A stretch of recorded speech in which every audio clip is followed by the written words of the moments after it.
বাবা খেয়ে নিয়েছে। সন্তোষের বাবা খেতে চেয়েছিল চন্দ্র।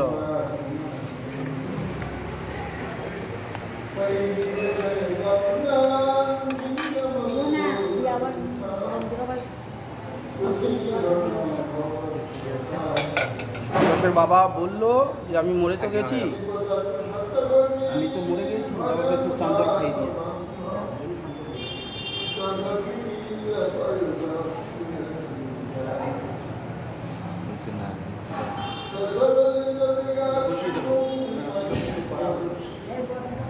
হ্যাঁ বলো।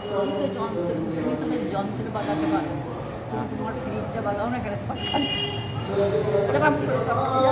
শর্ট খাওয়ার কারণ আছে, হ্যাঁ তো বডি হচ্ছে না বডি হচ্ছে এটা আপনি তিনটে দুটো লাইন করা যায়, তিনটে একটা আটতে থাকছে, আটতে লাইনটা না থাকার জন্যই মানে কারণ কি হবে না জানি হ্যাঁ সংঘর্ষ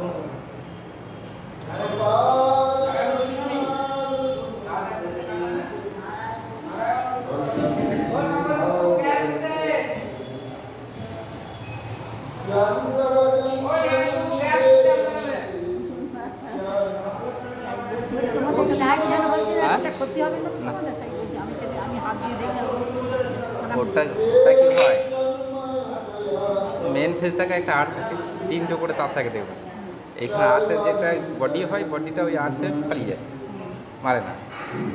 দ্বিতীয় কথা, কোনো সময় সুইচে যদি মেনটা না কেটে যদি ফেজটা কেটে দেয় অর্থাৎ আর্টটা কেটে দেয়, সেক্ষেত্রে কারেন্ট বডি হয়ে থাকে, একটু অনেকটা হয়ে থাকে, সেক্ষেত্রে মার্ক।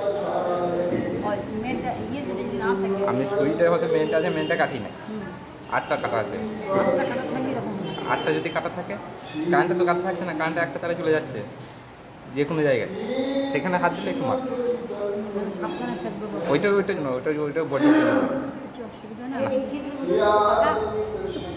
বডি শুয়ে আনতে বলেছি, আমি নিয়ে এলে লাগিয়ে দেওয়া ওটা চিপে ধরলে হবে না, ওটা হালকা হাতে করে দিলি মারবে সারটা।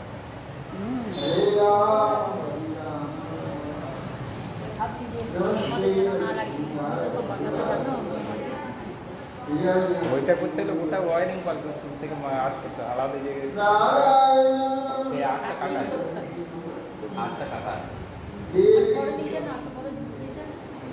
লাইনটা যেটা আগেটা পুরোনো আর্ট ছিল, সে আর্ট রং তুলে পিছিয়ে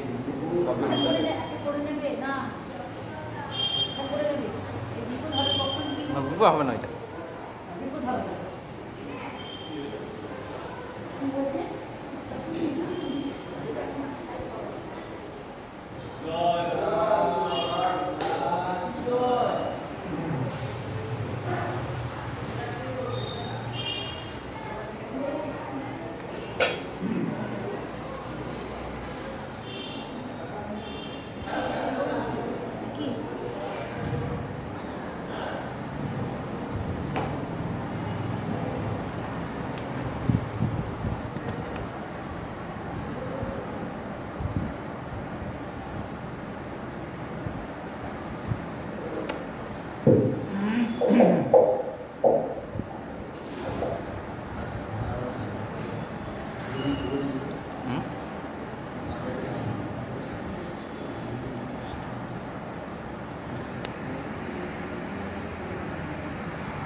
महाज्ञानी সেই সকল বালককে মধুর বাক্যে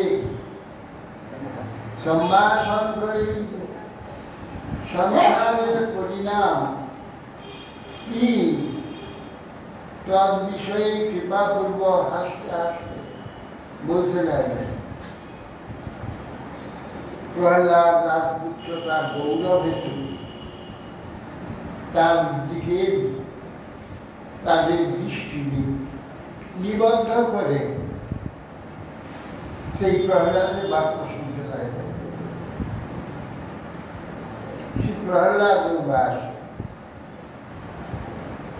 প্রহ্লাদ বলছে কৌমার আচরে প্রাজ্ঞ ধর্মান ভাগবতান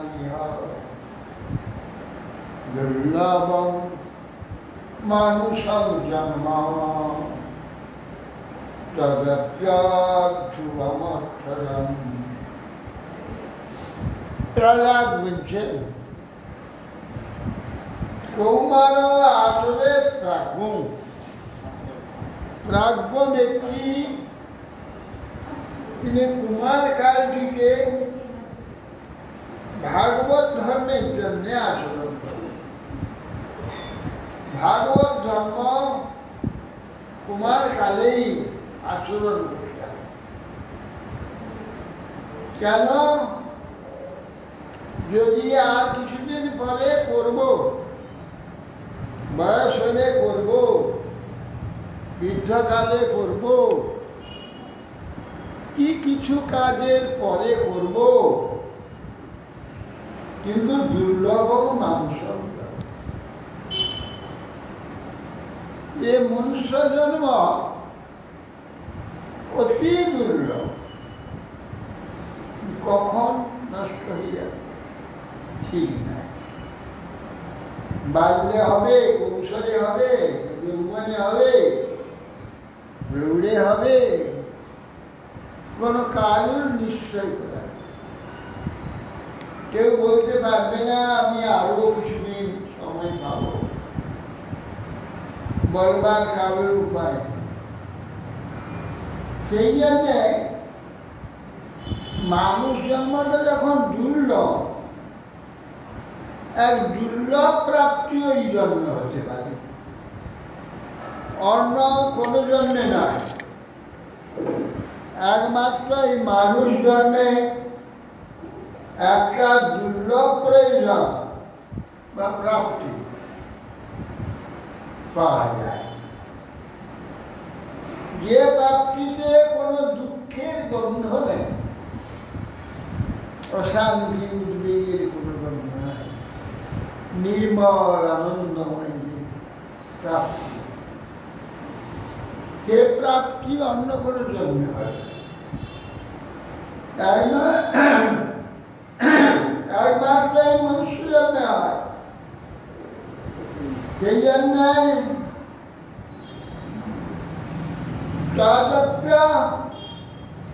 ধ্রুবম অর্থ না, জন্মটা তো মহা দুর্লভ জন্ম। কেন? এই জন্মেতে কি না করা যায়,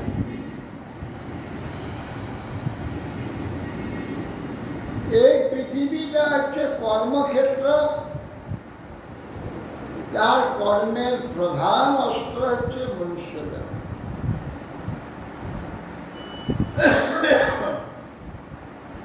এই মনুষ্য জন্মটাকে ঠিক মতো ব্যবহার যদি করা যায়,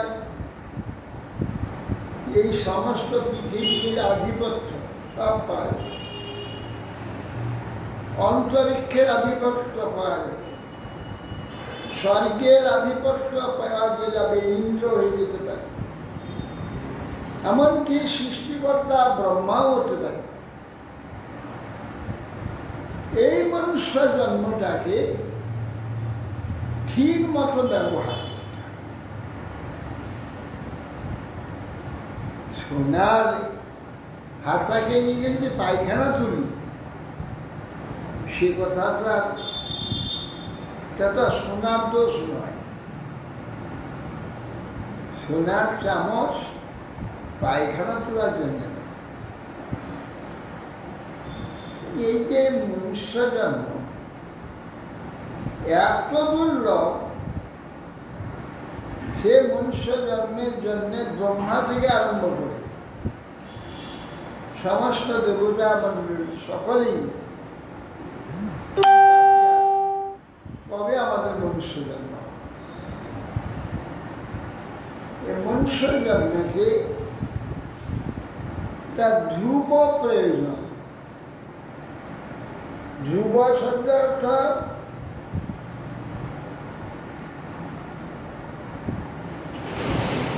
নিশ্চয়, যা চলবে না কোনো নিশ্চল একটা প্রাপ্তি, কখনো হারাতে হবে নিত্য। এই নিত্য একটা বস্তু এই মনুষ্য জন্ম দিতে পারে, অন্য কোনো জন্ম, দেব জন্ম, ব্রহ্মার জন্ম, যত রকমের জন্ম, কোনো জন্ম এর ধ্রুব অর্থ, নিশ্চল যে অর্থ, এই নিশ্চল যে প্রাপ্তি আর কোনো জন্য সেই জন্য দুর্লভ মানুষ হ্যাঁ যদার্থ ধ্রুবমর্থ, ধ্রুবমর্থ নিশ্চল অর্থ প্রয়োজন, নিশ্চল প্রয়োজন ভগবান। ভগবান তাকে প্রাপ্তি, সেই ভগবান আমাদের বাইরে ভিতরে। আমি যে কথা বলছি ভগবানের দ্বারা, তিনি বলছেন আমার ইচ্ছাতে, আমার রুচিত বিজ্ঞানতে প্রাপ্তিতে, প্রারব্ধে আমার যোগ্যতা অনুযায়ী তিনি বলছেন, সবটাই তিনি করছেন। এই জন্য উপনিষদ বলেছে নিত্য নিত্যানাং চেতনাশ্চেতনানাং एको बहुनां जो विदधाति कामना त्वमेव आत्मस्थ जो अनुपश्यति तेषां शांति शाश्वती नित्यरेक्षा।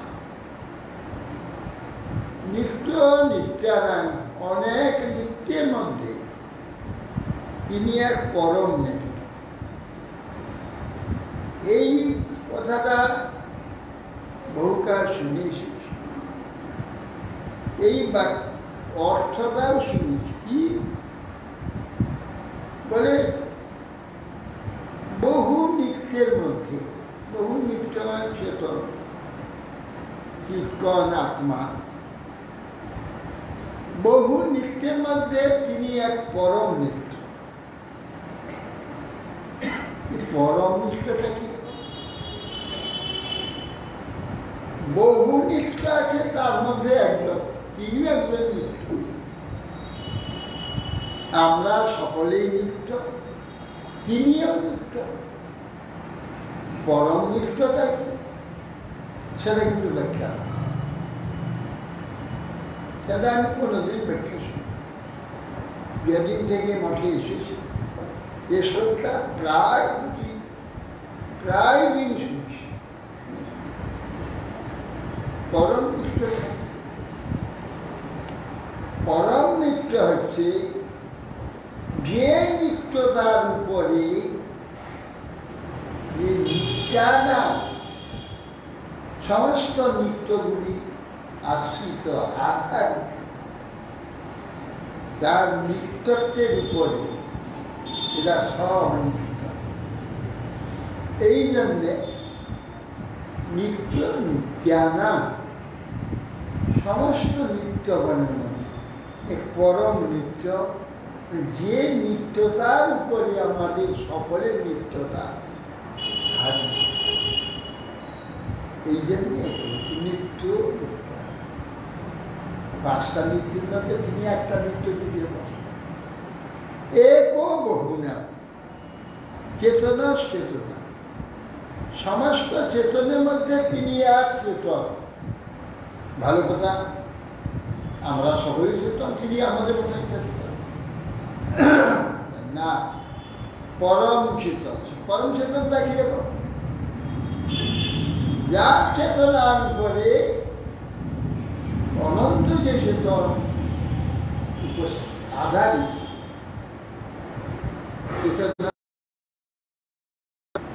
সমস্ত চেতনের যিনি পরম চেতন, যার চেতনতা অনন্ত চেতনকে চেতনভূত করে দেবে, এই জন্য তাকে পরম চেতন। দেখো বহু না, এ বহু আমরা আছি অনন্ত, তার মধ্যে তিনি এক। তিনি এক মানে আমরাও এক এক অনন্ত সমান হয়ে গেল না। তিনি এক পরম এক। পরম একটা কিরকম, যে একের মধ্যে অনন্ত রয়েছে, সেই এক।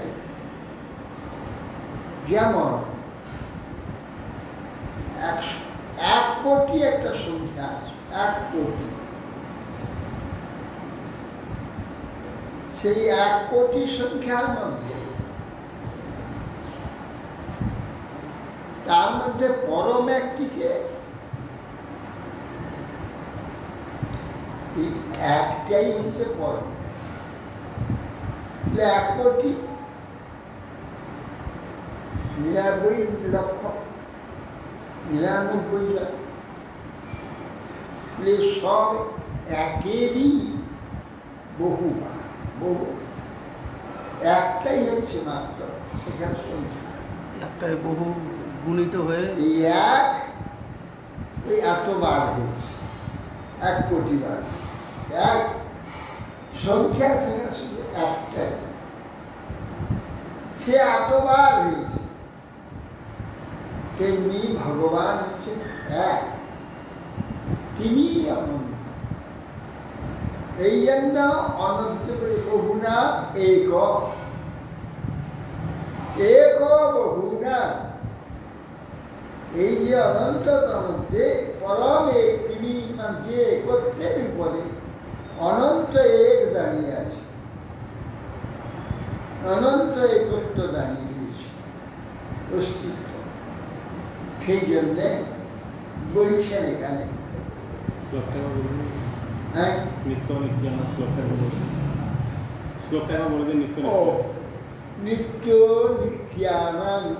নিত্যানাম চেতনানাম মেঘ বহুনাম যো বিদুধাতি কামা তমেব আত্মস্থ যো অনুপশ্যন্তি ধীরা তেষাং শান্তি শাশ্বতী নিতরেষাং। অন্যতার বাদ দিয়ে আর যারা আছে কেউ শান্তি, শাশ্বতী শান্তি লাভ করতে পারে না।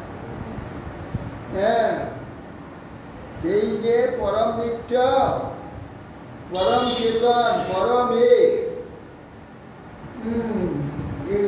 এক বহুনাম বিদুধাতি কামান, যিনি ইচ্ছা করে, যার ইচ্ছাতে এটা হয়েছে, তিনি ইচ্ছা করেছেন তাই নিত্য অনন্ত নিত্য হয়েছে, অনন্ত এক হয়েছে। কিন্তু বিদুধাতিকা তমেব আত্মস্থ, তমেব সেই ভগবানকে আত্মস্থ নিজের হৃদয়ের মধ্যে অনুপশ্যন্তি ধীরা, ধীর ব্যক্তি। কে ধীর? বলছেন যে বিকার হেতু ন বিক্রিয়েত येषां চেতাংসি তয়েব ধীর। শাস্ত্র বলছে বিকার হেতু ন বিক্রিয়েত। বিকারের হেতু এসেছে উত্তম ভোগ্য বস্তু, উত্তম লোভনীয় বস্তু, উত্তম উত্তম উত্তম তার দিকে রয়েছে। তার চিত্ত একটু বিকৃত হয় না, কোনো একটু বস্তু না বিক্রিয়েত।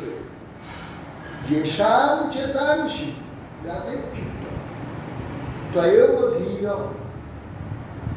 সেই ব্যক্তি তমেব ধীর আত্মস্পর্শন্তি ধীর, তমেব আত্মস্থ যো অনুপশ্যন্তি। আত্মস্থ হৃদয়ের মধ্যে যে ব্যক্তি অনুপশ্যন্তি, অনুপশ্যন্তি নিরন্তর পশ্যন্তি, সব সময় হৃদয়ে তাকে দেখছি। ভগবান তার হৃদয়ে বসে আছে, ভগবান তার হৃদয়ে বসে আছে। ভগবানকে হৃদয় পদ্মের উপরে বসিয়ে রেখে দিয়েছে। ভক্ত যদি ভাবেন তারা তার হৃদয়ের পদ্মেতে নিরন্তর বসে রেখে কোথাও যেতে পারবে না, ভগবান বন্দী হয়ে যাবে। ভাগবত বলছে শব্দ হৃদয় অবরুদ্ধতে পৃথিবীর শুশ্রূষু বিশ্বাস। নিরন্তর সেই ভগবানের কথা শুনে এই নিরন্তর হৃদয়ে তাকে যে চিন্তা করে তিনি হৃদয়ে আটকা পড়ে যায়। তমেব আত্মস্থ যে অনুপশ্যন্তি ধীরা, ধীর ব্যক্তি অনুপশ্যন্তি সর্বে নাই। ধীর ব্যক্তি এইরকম ব্যক্তি বিকার হেতু ন বিক্রিয় এইরকম ধীর ব্যক্তি নিরন্তর হৃদয়ের মধ্যে তাকে দেখে। তেষার শান্তি শাশ্বতী, তাদেরই তো শান্তি শাশ্বতী। শাশ্বতী শাশ্বত, নিরন্তর অনর্গল, কন্টিনিউয়াস, নিরন্তর শান্তি, নিরন্তর শান্তি আর শান্তি। না ইতরে ইতর যারা তা করে না, হ্যাঁ, সেই ভগবানকে হৃদয়ে চিন্তা করে না, ধারণ করে না, শান্তি বলে যে জিনিস সে কখনো করে না, এরাই শাশ্বত শান্তি লাভ করে।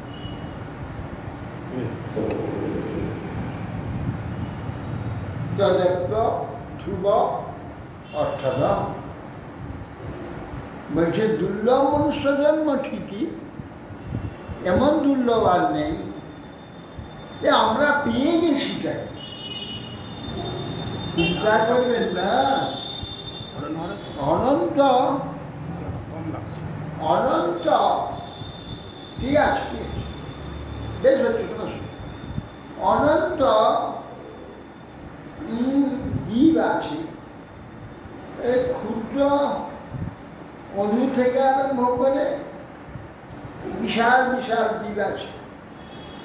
হ্যাঁ, সমুদ্রে একটা মাছ আছে আর 200-500 হাত লম্বা, এইরকম এই একটা জন্তু আছে। হ্যাঁ, গাছ বড়, মাছ বড়, সর্প বড়, জগতে 3টা বড় আছে। গাছ, গাছ, মাছ, সাপ বড়, মাছ বড়, গাছ বড়। সাপ কত বড়? 10-12 হাত পর্যন্ত আছে। হ্যাঁ, ময়াল সাপগুলো 10-12 হাত পর্যন্ত আছে। 10-12 একটা ময়াল 200-500 হাত লম্বা, এই একটা সমুদ্রের মধ্যে। সমুদ্রের মধ্যে ওরকম সাপ আছে? হ্যাঁ জলের তলায় হ্যাঁ, এত বড় বড় সাপ আছে। এই জন্যে ক্ষুদ্র থেকে পরমাণুকে তো জীবের কথা ছেড়ে দাও, সূক্ষ্মভাবে ঘুরে বেড়াচ্ছে অনন্ত আত্মা।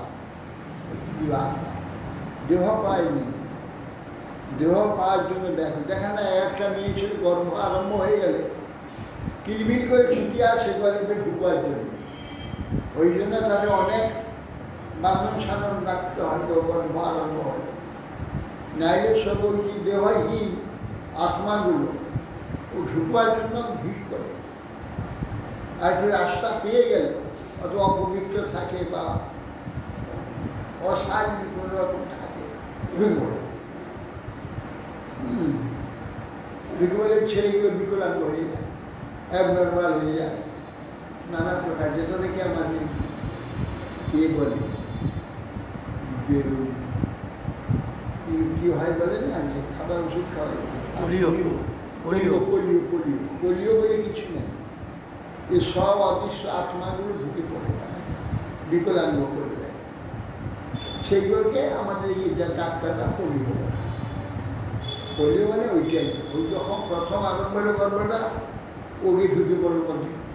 এবার একজন লাইনে আসছে, সে লাইনে আসছে, আর বে লাইনে একটা লোক গিয়ে ঢুকে পড়লো, একটা আর উৎপাত হয়ে গেল। হাত পায়ে যে মনে করছে সহজে আমি ঢুকে পড়লাম, এখন আরম্ভ হয়েছে আমি ঢুকে পড়বো, আমি শরীর নিয়ে চলে যাবো, অত সহজ না। সরষে আসলে তবে তো হবে নাকি, লাইনে আসবে তবে। অ্যাডমিশন যার হয়েছে সে আছে, এই বাইক থেকে ঢুকে পড়ে বলছে যে আমি বসে পড়বো চেয়ারে, চাকরি পেয়ে যাবো, এই অ্যাডমিশন নেই কিছু। এটা যে কোনো খেয়ে করতে পারে না, যারা ভালো করতে তারাই করতে পারে। নিম্ন স্তরে, উচ্চ স্তরে আপনারা তারা আসেন, ওরা ঘুরে বেড়াচ্ছে, কবে পাবে এটা দেহ, মনুষ্য দেহ, তার জন্য ব্যাকুল হলে কি ব্যাকুলে পাওয়া যাবে না।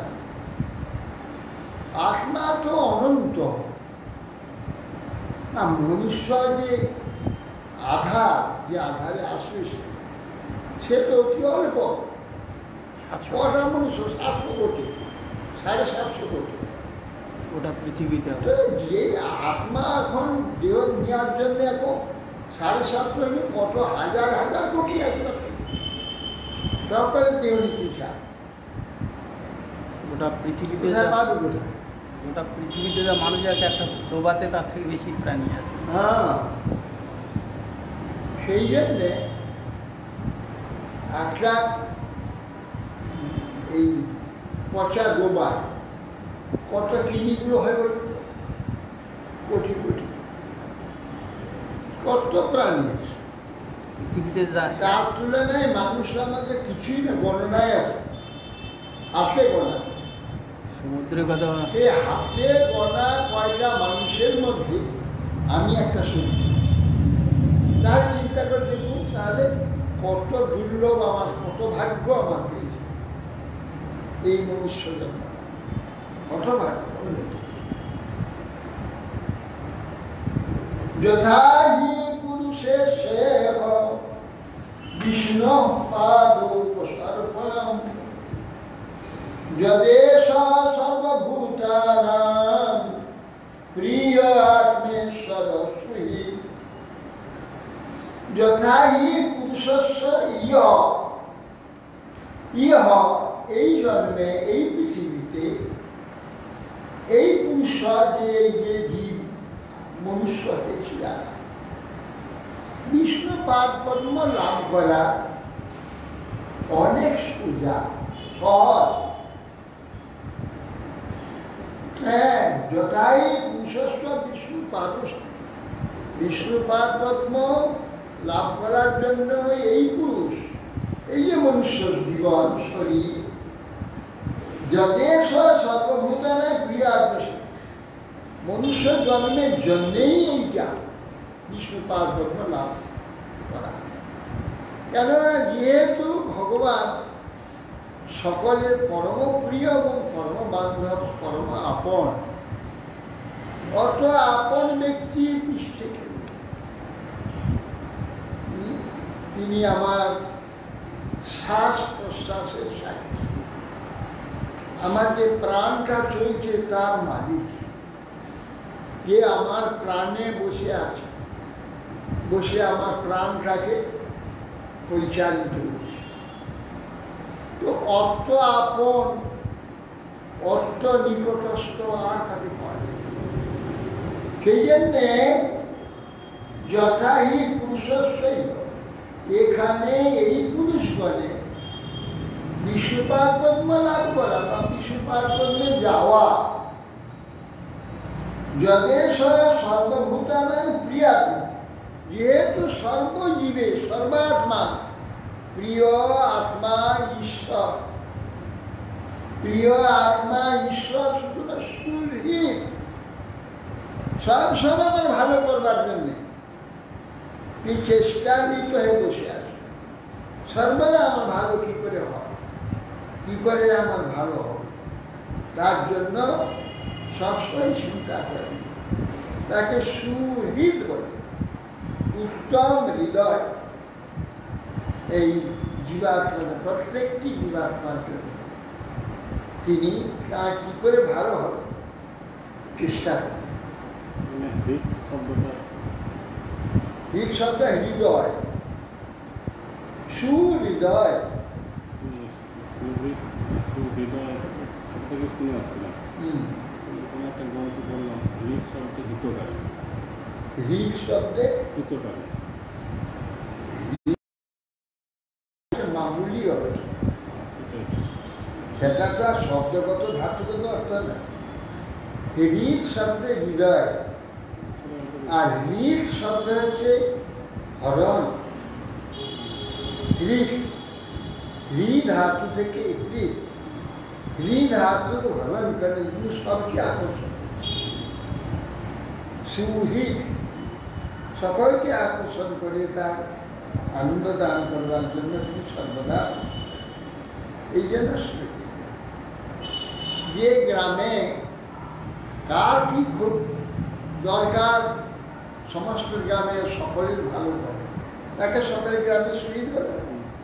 গ্রামে শহীদ নির্বিশেষে, লোক নির্বিশেষে, জাতি নির্বিশেষে, প্রত্যেকের কোথায় কার কি খারাপ, কার কি প্রয়োজন আছে, কার কি ক্ষতি হচ্ছে, কার অসুবিধা হচ্ছে, সব দেখেন। অসুবিধা সঙ্গে সঙ্গে সুবিধা করে এইরকম লোককে তো সকলে শহীদ বলে। আমার সুবিধা ছিল, আইয়ে আমার সুবিধা ছিল, সুবিধা। হ্যাঁ, আমার স্বামী রাজমান ছিল। সমস্ত আর কে কাজ কোথায় অসুবিধা হচ্ছে সব প্রত্যেক দিন যে খোঁজে নেবেন, নিয়ে সব সুবিধা করবেন। এইসব লোককে শহীদ করে।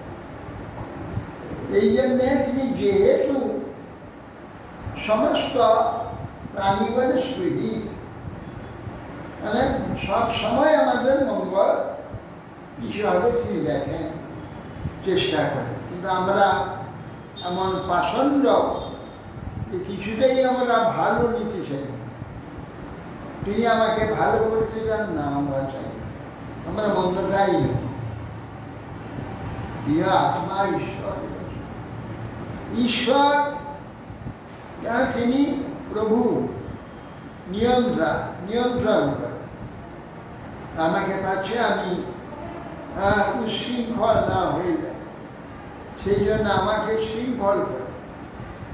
কারণ এখানে উশৃঙ্খল হলে আত্মার উন্নতি হবে না, অধঃপতন হবে। আত্মা যত উন্নত হতে পারে, হয়ে সেই নিত্যধাম যেতে পারে তার চেষ্টা, সেই জন্য তাকে নিয়ন্ত্রণ করে। এখানে রোগ দিয়ে, ব্যাধি দিয়ে, লোক দিয়ে, পুলিশ দিয়ে, সরকার দিয়ে, কোনো কিছু দিয়ে আমাকে করার চেষ্টা করে, নিয়ন্ত্রণ করার চেষ্টা করে। কেন? যাতে নাকি আমি কুপথে না যাই, যেটা অধঃপতন হয়ে যাবে আত্মা, স্মৃতি যেতে পারবে না সেটাই। তাহলে ঠিক আছে, এই যদি হয় তাহলে আমরা এই যে বড় বড় রাজার, তুমি তো রাজপুত্র হয়েছ, কিরকম রাজার পুত্র তুমি? ত্রিভুবনের ঈশ্বর, হিরণ্যকশিপুর পুত্র তুমি হয়েছ। কত সম্পদ এই ত্রিভুবনে আছে, শুধু পৃথিবীতে যা সম্পদ আছে যা কল্পনা করা যায় না। পৃথিবীতে যা নাকি ঐশ্বর্য, সম্পদ, সুখ, সৌন্দর্য, সুবিধা যা আছে তার 10 গুণ আছে অন্তরিক্ষে। অন্তরিক্ষে যা আছে সুখ, সমৃদ্ধি, আনন্দ, তার 10 গুণ আছে স্বর্গে। স্বর্গে যা আছে তার 10 গুণ আছে মহালোকে। সেখানে যা আছে তার 10 গুণ আছে জললোকে। তার চেয়ে তার তপলোক আছে তার 10 গুণ, পরপর 10 গুণ বাড়তে পারছেন। তাহলে কি সুখ আছে, কত কি আনন্দ আছে, এই পৃথিবীর এটাই শেষ করতে পারি না। এই যে যেখানে কিন্তু বর্ণনা হচ্ছিল ভাগবতে 100 গুণ 100 গুণ বলছি, যাই 100 গুণের তার কথাই নেই, আমি 10 গুণ বলছি, মানে কম বলছি। তাহলে সেই সব জায়গায় কি সুখ আছে? তাহলে গুরুমাজে অধলোকে তাহলে এরকমই তো কষ্ট পর হবে, এইরকম যে সুখ হয়েছে সেটা দুঃখ হবে। এগুলো আছে, নিচু আছে, আনন্দ সব ঠিক আছে, নিচেও শুরু কিন্তু শুধু নরকটা বাদ। আসমানের মধ্যে নিচে থেকে কষ্টগুলো আর বাড়বে, হ্যাঁ আসমানের নিচে কষ্টগুলো 100 গুণ বেশি ছিল। উপরে সুখটা 100 গুণ বেশি, নিচে কষ্টটা 100 গুণ বেশি। এই জন্যে নিচেতে ওই নাগ, সর্প, দৈত্য, দানব তারা নিচে থাকে। কষ্ট ওখানে নেই, আনন্দ লাগে। না না কষ্ট থাকবে না এখানে, হ্যাঁ, সেটাই। আনন্দ, থাকলে ভালো হবে। আনন্দের তৈরি তফাৎ আছে। একটা প্রকাশ আনন্দ, একটা অপ্রকাশ আনন্দ। যেমন আমরা এখানে গান বাজনা শুনছি, নাচ কীর্তন দেখছি, ভালো মন্দ সব পায়েস মিষ্টান্ন উত্তম উত্তম খাদ্য খাচ্ছি, এগুলো প্রকাশ আনন্দ। আর একজন মদ খায়, গাঁজা খায়, সেও আনন্দ। তারা অপ্রকাশ আনন্দ, বাইরে থেকে দেখা যায়, লুকিয়ে সেগুলো করে আনন্দে তাদের মেরে ফেলে ছাড়বে না। ধনাত্মক একটা ঋণ আছে। ঋণাত্মক আর ধনাত্মক। আমাদের না প্রকাশ আনন্দ, এটা সাধারণ, ওটা অপ্রকাশ আনন্দ, দেখা যায় না, কিন্তু আনন্দ, প্রচুর আনন্দ আছে, সেটা লিখে দিই। তাহলে সে বলছে যে এই যে আনন্দগুলো আমরা সব ভোগ করতে পারি। তুমি বলছো যে ভগবানের আরাধনা করো, তাহলে ভগবানের আরাধনা করো, তাই এই যে রাজার ঘরে জন্ম হয়ে আমরা এত সম্পদ আছে, এগুলো ভোগ করবে না? এটা তাদের প্রশ্ন। আর লজিক এটা। এখন প্রহ্লাদ তাদের হয়ে প্রশ্ন করছে, তোমরা বলবে যে এত ঐশ্বর্য আমরা পেয়েছি, ত্রিভুবনে যাবতীয় ঐশ্বর্য ভোগ করতে পারবো, এত আনন্দ, এসব ছেড়ে দিয়ে তুমি বলছো ঘরে বসে সঙ্গে হরি হরে কৃষ্ণ হরে কৃষ্ণ করো, হরি হরি করো, হরি হরি করো, নারায়ণ নারায়ণ বলো, তাহলে এগুলো ভোগ করবে না? সুখমন্দিয়া দেহযোগেন দেহীনম সর্বত্র লভ্যতে দৈবাৎ যথা দুঃখম যত্ন। এ দৈত্যগণ সর, সুখ মানে ইন্দ্রিয় জম। এই ইন্দ্রিয়েতে রূপ, রস, শব্দ, গন্ধ, স্পর্শ, এই 5টা যে বিষয় আছে, আর আমাদের চক্ষু, কর্ণ, নাসিকা, জিহ্বা, ত্বক, ওয়াক, পানি, পাদ, বায়ু, এই যে 10টা ইন্দ্রিয় আছে, এর সঙ্গে এই যে পঞ্চ বিষয় আছে, স্পর্শ হলে একটা আনন্দ বা শিহরণ, সুখ অনুভব, একে বলে আমরা ইন্দ্রিয়জম সুখ। সুখম ইন্দ্রিয়কম নিত্যা। কিরকম সুখ? কাকে সুখ? কিন্তু আত্মা এসব সুখে তার কোনো প্রয়োজন নেই। আত্মিক যে সুখ আছে, চৈতন্য সুখ যেটা আছে, চেতনের যে আনন্দ আছে, সেই আনন্দের অধিকারী এরা, সেই আনন্দের কোনো সন্ধান নেই। তার একটা আভাস মাত্র এখানে ইন্দ্রিয়জম সুখ আছে, তারই আভাস একটা পঞ্চ বিষয় আছে, রূপ, রস, শব্দ, তার একটা আভাস। সে সুখ নয়, সে চৈতন্য যে আনন্দ, চেতনের যে সুখ বা আনন্দ, সেটা নয়, এটা একটা আভাস মাত্র। সেই এ তো দেহ যোগেন দেহিনাম সর্বত্র লভ্যতে। যখন তোমাদের দেহ যোগ হয়েছে, আত্মার সঙ্গে দেহের যোগ হয়েছে, দেহ পেয়ে গেছে যখন, কিরকম দেহ? না মনুষ্য দেহ। তখন সর্বত্র লভ্যতে দৈবাৎ। এই যে ইন্দ্রিয়জ সুখ, ইন্দ্রিয়ের সঙ্গে পঞ্চ বিষয়ের স্পর্শ হলে যে সুখ হয় বা আনন্দ হয়, সেটা দেহ যারা পেয়েছে দৈব কর্তৃক হঠাৎ সকলেই পেয়ে যাবে সেই সুখ। কিভাবে? বলছে যে সুখের চেষ্টা করবো না, সুখ পেয়ে যাবো। হ্যাঁ, কিরকম পাবো? দৈব থেকে, অর্থাৎ দেবতা থেকেই আমার সে সুখটা, দৈব থেকে পরমাত্মা হৃদয়ে আছেন, তার দ্বারা দৈববর্তী হঠাৎ সুখ বলে কিচ্ছু চেষ্টা করলাম না, চোখ বন্ধ করে ঘরে বসে নিলাম আর দৈব সমান মহাসুখ, 1 কোটি টাকা কাছে বুঝে গেল। কি করে আসবে? দুঃখ কি করে আসবে? তুমি দুঃখ আনবার জন্য সাধন করো? কেউ দুঃখের জন্য সাধন করে? আমার স্ত্রী বিয়োগ হোক, পুত্র বিয়োগ হোক, আমার স্বাস্থ্য নষ্ট হোক, আমার রোগ হোক, আমার ব্যাধি হোক, আমার ধন যাক, কেউ চায়? এগুলো রাখবার জন্য তারা প্রাণপাত চেষ্টা করে, কেউ চলে যায়, রাখতে পারে না। দুঃখটা যেমন অযত্নেতে আমরা যত্ন করি না, দুঃখ আসুক, দুঃখ এসে ঘাড়ে পড়ে, সেটাও কর্মে হয়, সেটাও কর্ম করা আছে, সেই কর্মের দ্বারা ওইটা এলো, দুঃখটা এলো। তেমনি সুখের জন্য যদি আমার কর্ম করা থাকে, সেও আমার ঘাড়ে এসে পড়বে, সুখটাও চলে আসবে।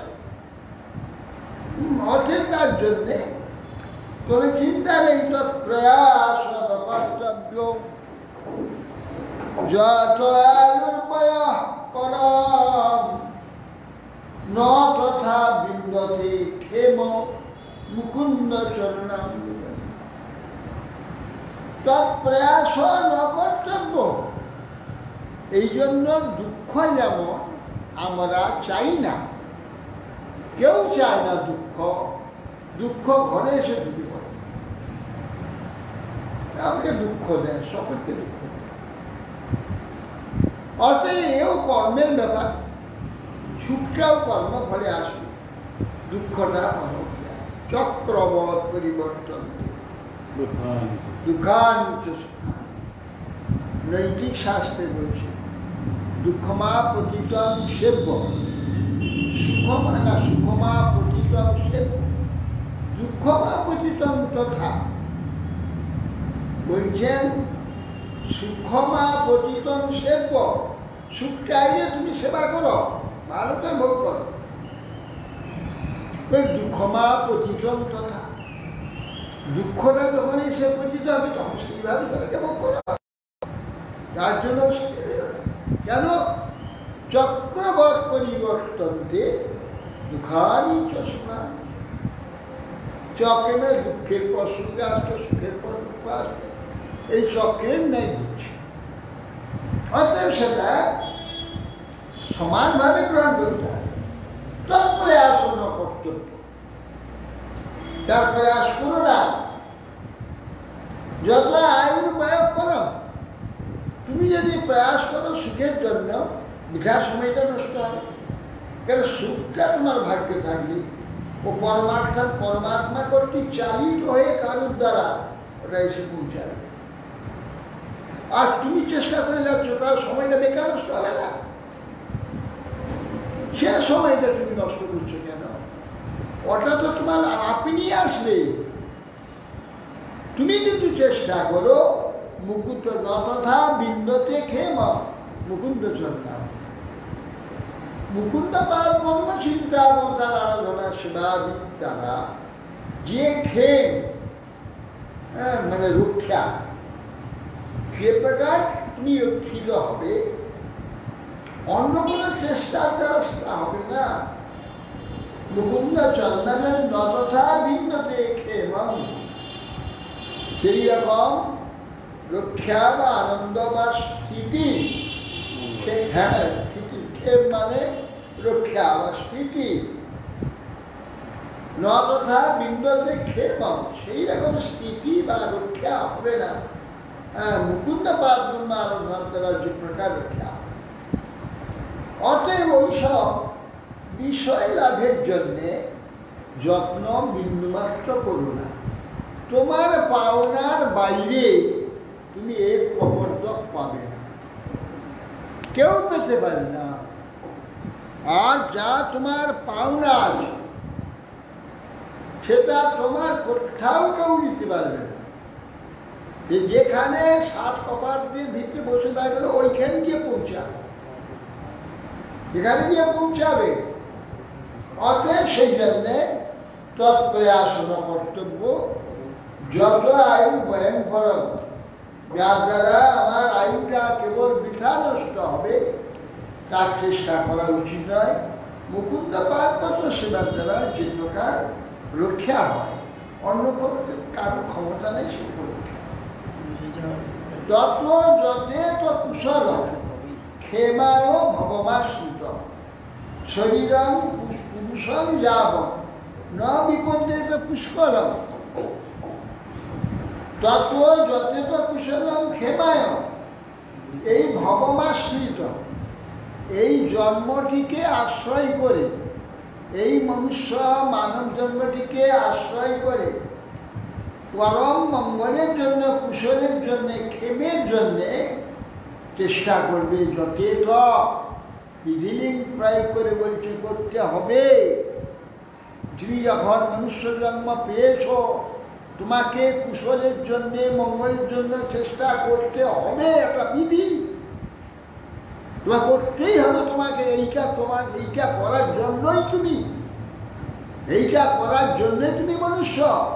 কুশলের চেষ্টা তোমাকে করতে হবে, সেই জন্য তুমি মনুষ্য।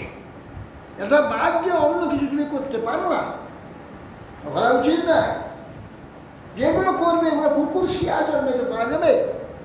কুকুর শিকার ছাগল ভেড়া এই জন্মেতে এগুলো জুটবে, সেই জন্মের জন্য রেখে দাও। কিন্তু সেই জন্মেতে এই কুশল, এই যে পরম কল্যাণ, সেই জন্ম হবে না। সে করলো কম চেষ্টা, কেউ চেষ্টা করবে না। কিন্তু এইগুলো ওই জন্মেতে হবে, বিনা চেষ্টা হবে। সব পাবে, আহার নিদ্রা ভয় মৃত্যু সব ওই সব জন্য হবে, একটা হবে না। সেই জন্যে তত্ত্ব যথেষ্ট কুশলম ক্ষেমায় ভগমাশ্রিত, এই দেহটাকে আশ্রয় করে কেবল কুশলের জন্যে, মঙ্গলের জন্যে যত্নটা করবে, যতক্ষণ পর্যন্ত এই শরীরটা বিপদগ্রস্ত না হচ্ছে। শরীরম পুষ্কর যাবৎ ন বিপদ্যত পুষ্করম, এই শরীরটা যখন তত্ত্ব যথেষ্ট কুশলম, তার নিরন্তর কুশলের যত্ন করতে থাকে। ক্ষেমায় ভবন, পরম আশ্রয়ের জন্যে, পরম স্থিতির জন্যে এই জমি শরীর ধারণ করে। শরীরম পুরুষং যাবৎ, যাবৎ এই শরীরটা পুরুষের ন বিপদ্যত পুষ্করম। বিপদ্যত পুষ্করম মানে সর্বাঙ্গ, পুষ্করম সমস্ত কলা, শরীরে যাবতীয় কলা আছে, সমস্ত কলা দিয়ে যাবৎ, যেটা ন বিপন্ন, সর্বকলা দিয়ে তুমি চেষ্টা করবে যাতে শরীর যা এই প্রকার যতক্ষণ ঠিক থাকবে, সর্বকলা দিয়ে, সর্বচেষ্টা দিয়ে চেষ্টা করবে কুশল লাভের জন্য, ক্ষেমের জন্য, মঙ্গলের জন্য, অন্য কিছুর জন্য করবে না। অন্য কিছু সেগুলো সব জন্মে পাওয়া যাবে, সব অবস্থায় পাওয়া যাবে। আর পাওনা থাকলে আপনি আসুন। পুংস বর্ষ শতং হিয়ায় তদর্ধং চাযুতাত্মন নিষ্ফলং যত সৌরাত্রা শেষে অন্ধং প্রাপ্ত। পুংস বর্ষ শতং আয়ু, আমাদের সকলের মনুষ্য মাত্রেরই, মনুষ্য হয়ে যারা জন্মগ্রহণ করবে প্রত্যেকের প্রাপ্য আছে 100 বছর। সব মনুষ্য সব যুগে মনুষ্য মারতে না, এই যুগের কথা বলছে। 1000 বছর, 1 লক্ষ বছর, 100 বছর সর্বযুগেও যদি ধরা যায়, 100 বছরই ধরা হয়, 100 বছর মান করে 100 বছর ধরা হয়, ওইখানে মান অনুযায়ী মান অনুযায়ী 100 বছর ধরা হয়। 100 বছর আমাদের পরমায় বর্ষ শতগিয়া যদি অজিতেন্দ্রিয় হয়ে যায়, যতটুকু দরকার তার বাইরে যদি সে ব্যবহার করতে থাকে ইন্দ্রিয়কে, তা অর্ধেক হয়ে যাবে। যেমন এই দেখো, সন্তোষের বাবা মারা গেল 70 বছর বয়স, প্রায় অর্ধেকের কাছাকাছি। কেন না, এটাকে দুর্ব্যবহার করেছে। যতটুকু ব্যবহার করা উচিত সেটা করেনি, তার চেয়ে অধিক করেছে। ইন্দ্রিয় সুখের জন্য অধিকভাবে ব্যবহার করেছে। সবগুলো খাই এখন। তো যাতে করেছিল খুব খেত, খুব হজম করত। ও তখন তার বয়স হয়েছে 80-82, সে চাচ্ছে সেই রকম খাবে। তা হয় সেই রকম খাইতে গিয়ে বিকাশ হচ্ছে, তাকে যে অর্ধেক করে দিতে হবে সে জান নেই। সে জানে চিরদিন যেমন খেয়ে এসছি, আজও খাবো, দাঁতগুলো নাই, সেই জন্য বোধ হয় চিবাতে পারি না বললে গ্যাস। তার যে লিভার দিয়েছে, লিভারটা যে দুর্বল হয়ে গেল, সেটা সে আর রস দিতে পারছে, সে খেয়াল নেই। দাঁত বাঁধিয়ে নিয়ে গিয়ে খেতে খেতে আরম্ভ করলো। 1 বছরের মধ্যে বোধ হয়, 1 বছরের পরে বোধ হয় বছর খানি ছিল, তারপরে মরে গেল। ওই পেটের যন্ত্রণা, পেটে দিয়ে সে এখনো বেঁচে থাকতে পারত যদি অল্প খেত, বেঁচে থাকে। কেননা পাকস্থলী লিভার যতটুকু সে পারবে ততটুকু তাকে দিতে হবে, তার বেশি একটু লাগবে। এই বলছেন যে তদ অর্ধাংশ অজিতাত্মন, অজিতাত্মন যে অজিতেন্দ্রীয় ব্যক্তিগণে 100 বছর জায়গায় 50 বছর। নিষ্ফলং যদসৌ রাত্রাং, শেষে অন্নপ্রাশন, তাই 50 বছর তো মাত্র পিক পাচ্ছে সে, তার অর্ধেক 25 বছর চলে যাবে ঘুমে, রাত্রিতে 25 বছর।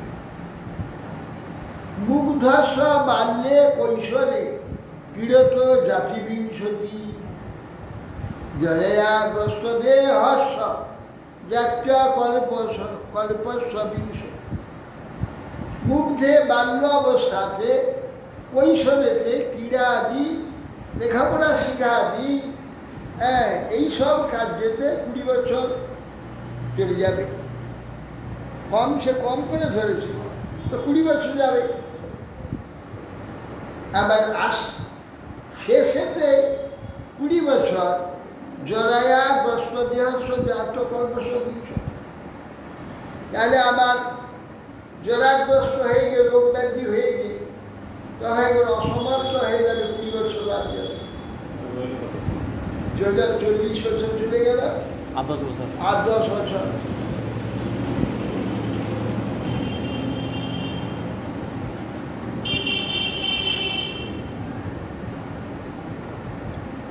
দুরাপুরেণ কামেন মোহেন চ বলীয়সা, শেষম নিয়েষু সত্য সপ্রমত্তস্য প্রজাতি। দুঃখজনক যে কাম, বিরাগী দুঃখ উৎপন্ন করে যাবে। কার বলবান কামে মোহে ইহাসত্ব থেকে কর্তব্য অনুসন্ধান শূন্য অবস্থায় 10 বছর পরমায়ণ অমনি চলে যাবে। কাম্য নানা প্রকার কামনা, সুখ ভোগ, ইন্দ্রিয় সুখ ভোগ করতে গিয়ে 8-10 বছর চলে যাবে। আবার যদি 100 বছর ধরা যায়, 50 বছর ঘুমে যাবে, আর 50 বছর পাচ্ছি, তাহলে এই যুদ্ধ, এই 20 বছর 20 বছর 10 বছর। এই যেমন আমার অবস্থা আছে, এখন ধরে আমাকে তুলে নিয়ে যেতে হবে। যে লোকটা না জগৎ কাঁপিয়েছে দৌড়াদৌড়ি করে, হ্যাঁ, জগৎ ছুটি করে, ভারতবর্ষ কতবার দৌড়িয়েছে যাত্রী নিয়ে, ট্রেন বার করে, ট্রেন বার করতো একজন, আমরা তাকে সব বগি ভাগ করে দিতাম, এই যাত্রী নিয়ে 50, 60, 70, 75 এইরকম সব যাত্রী নিয়ে ভ্যান ট্রেন ভর্তি করে নিয়ে সব দক্ষিণ ভারত, উত্তর ভারত, পশ্চিম ভারত, হ্যাঁ, বদ্রীনাথ, কেদারনাথ, কতবার নিয়ে যাত্রীটা নিয়ে দৌড়িয়েছে, কত কাণ্ড করেছে। এখন আমাদের ধরে তুলতে হয়েছে, ধরে নিয়ে যেতে হয়েছে, এই তো অবস্থা। হ্যাঁ, সেই জন্য বলছেন দুরাপুরেণ কামেন মোহেন চ বলিয়াসা শেষে গৃহেষু সত্য প্রমত্তস্য প্রজাতি। শেষে শূন্য অবস্থায় অবশিষ্ট 10 বছর। কো গৃহেষু কুমার সত্য আত্মনম অজিতেন্দ্রিয় স্নেহপাশই দূরেই বদ্ধ উৎসাহে তো বিবেচিত। তাতে কে এমন পুরুষ আছে গৃহাসক্ত হয়, গৃহে ধন জন জিনিসপত্র ফসল ভূষণ কাপড় চোপড় ছেলে মেয়ে এই সব নিয়ে যে একটা গৃহ, সেই গৃহের প্রতি যে মোহ বা আসক্তি, কে এমন পুরুষ আছে স্নেহপাশ হয়ে দৃঢ়ই বদ্ধা, স্নেহরূপ একটা দড়ি আছে ওখানে ওই গৃহে, সে আষ্টে পৃষ্ঠে বেঁধে রেখে দিয়েছে। স্নেহপাশে দৃঢ়ই বদ্ধা উৎসাহে তো বিবেচিত, ওখান থেকে ছিঁড়িয়ে বেরিয়ে আসতে কে পারে? কেউ পারে, অসম্ভব। তোমরা মনে করছো এখন কুমার বয়স 5 বছর বয়স, আমরা বড় হব, যুবক হব, তারপরে এইসব করব। দেখো যুবক হইলে কি অবস্থা, সেইটা বর্ণনা করছে। এরপরে অবস্থাগুলো আসবে, সে অবস্থায় কি হয় অবস্থা দেখ। স্নেহাবাসই দৃঢ় বদ্ধ উৎসাহে বিমোচিত। স্নেহরূপ পাশ বন্ধন এত দৃঢ়, সে দৃঢ় স্নেহপাশ বন্ধন ছিঁড়ে বেরিয়ে আসা বড় কঠিন। কোন অর্থ তৃষ্ণা বিসৃজে প্রাণে ভোপীত যাঙ্কিনাত্ম সুভীপেশ্বই তস্কর সেবক বলি। কোন অর্থ তৃষ্ণা, কোন অর্থ তৃষ্ণা বিসৃজে, শুধু টাকার কথা বল, এই অর্থে টাকার মোহ কে ত্যাগ করতে পারে? টাকার মোহে এমনকি সেই সাধু হতে এসে টাকা ডাকাতি করে নিয়ে চলে যাবে। এখানে গুরু বৈষ্ণব ভগবান ঈশ্বর ঈশ্বর এমন মোহ অর্থ এসব কোনো মনে হইল না, বাস মেনে চল। কোন গৃহে শতকুমান আসক্ত, হ্যাঁ, সত্য মাত্র অজিতেন্দ্রিয় না, অর্থ তৃষ্ণা বিসৃজ্য প্রাণে ভেবে যাচ্ছে, প্রাণকে পাল্লায় তুলে দিয়ে যে টাকার জন্য প্রস্তুত হয়। এই মিলিটারিগুলো কাশ্মীরে একবার গেলে হলো, প্রাণ যাবে কেন? তারা চাকরি না যাও, মরে যদি যাইয়েন তাহলে ভালো টাকা তোমার সংসার পাবে, যে স্ত্রী পুত্র ভাগ্য টাকা পাবে। আর যদি বেঁচে থাকি তখন কথা বেঁচে থাকি তো মাসের শ্যাম টাকা তো আসবেই। আর যদি মরে যায় তাহলে প্রাণটাকে আবার পাল্লায় তুলল। যদি মরে যায় তাহলে ছেলে পুলে আবার স্ত্রী আর কথা কোন অর্থতৃষ্ণা মিশ্রিত প্রাণের ভেবে দর্শিত। প্রাণকে তুলাদণ্ডে তুলে দিয়ে যে নাকি অর্থ উপার্জন করার জন্য যায়। কারা যায়? জম কিনাতি অশুভি প্রশ্ন, অত্যন্ত প্রিয় প্রাণের বিনিময়ে যে অর্থ উপার্জনের চেষ্টা করে প্রথমে তস্কর চোর চুরি করতে যায়। প্রাণকে পাল্লায় ধরা পড়লে কি হয়? ও মেরে দেবে। প্রাণকে জানে কোনো রকম ধরা পড়ে যায় তো পিটিয়ে মেরে দেবে। জানে কিনা? জানে না, সবাই জানে। তো যায় প্রাণকে পাল্লায় তুলে দিয়ে চুরি করতে যায়। এখন চোরকে ধরা পড়লে আর মারে না। আর তস্কর সেবক, আর সেবক মানে মিলিটারি ইত্যাদি, এরা রাজসেবক। রাজসেবক এটা হলেই তো যুদ্ধ হয়ে যেতে হবে।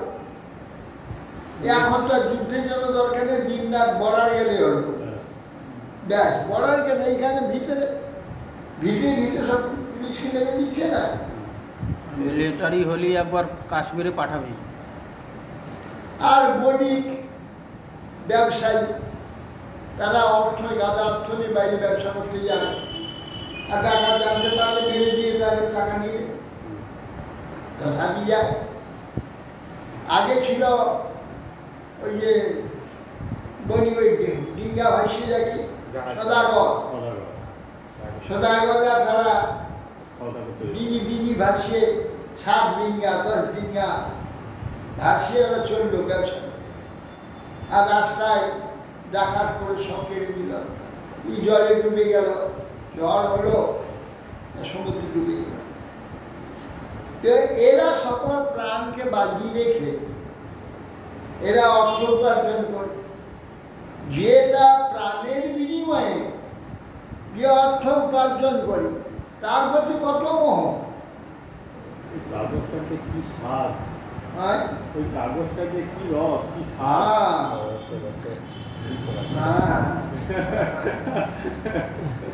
নিষ্পদম চলিতং সদা। নিষ্পদম চলিতং সদা, অসাধ্য সাধন বলা। নির্জীব জগতং, আর নির্জীব জগত জীবন নিরসর সদায়। এই না অর্থের হচ্ছে নামা বলি, অর্থের নামা বলি। নিষ্পদ পায় নাই, কেবল দিন রাত চলে বেড়াচ্ছে। নিষ্পদম চলিতং সদা, অসাধ্য সাধ্যতা কিছুতেই হবে না, ওইটা দিয়ে দাও কাজ হয়ে যাবে। অসাধ্য সাধারণ বলা কিছুতেই হবে না, সে কাজ দিয়ে দাও। চাণক্য শ্লোক না? 2 লাখ দিয়ে দাও, সঙ্গে সঙ্গে। আর নির্জীব জগতং প্রিয়, তার নিজের জীবন নেই, প্রাণ নেই, তার নির্জীব, কিন্তু তাকে দিয়ে দাও জীবন এসে যাবে। হ্যাঁ, হাট খারাপ হলে হাট কিনে এক্ষুনি বেঙ্গালোর নিয়ে চলে যাও, ভেলোর নিয়ে চলে যাও, কিডনি পরিবর্তন হয়ে যাবে, হাট পরিবর্তন হয়ে যাবে, সব পরিবর্তন হয়ে যাবে। এই জন্যে নির্জীব জগতে জীবন, আর নিরস নিগড়া নেবে একটু রস বেরোবে না, কিন্তু রসদায়ক রস সমুদ্র তিনি তার থেকে আমরা পাচ্ছি। সেই অর্থ তৃষ্ণা কে ত্যাগ করতে পারে? তোমরা বলছো বড় হলে এইসব করবে, বড় হলে এইগুলো আছে, এর তৃষ্ণা ত্যাগ করতে পারবে? ত্যাগ করে তুমি হরি আরাধনা করছে, সেই জন্য বলছি কৌমারও আচরণ। এখন এইসব কিছু নাই, কুমার কালী আচরণ করা আরো বলবেন অনেক কিছু। হরে কৃষ্ণ।